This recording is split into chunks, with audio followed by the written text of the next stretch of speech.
Hello hi అండి. నేను computer మగ్గం వర్క్ శానిటైజర్స్ అని చూపిస్తున్నా. ఒకసారి చూడండి. మగ్గం వర్క్ బ్లౌజ్ బ్యాక్ ఇలా వస్తుంది. హ్యాండ్స్ ఆ శానిటైజర్స్ చూడండి.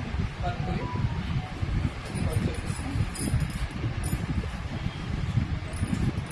ఇది చూడండి, ఇదొక బ్లౌజ్. బ్యాక్ నెక్ హ్యాండ్స్కి ప్రింట్ వస్తుంది. శారీస్ చూడండి. ఆ శారీ చీరలో క్లాత్ కూడా నేర్పించుకున్నాను. నార్మల్ వర్క్ చూడండి. ఇది ఇంకొకటి, ఇది embroidery work. Back neck hands print ఇలా వస్తుంది. దీనికి బెడ్స్ కూడా చదివండి. మల్టీ కలర్ శారీ టైల్స్ చూడండి.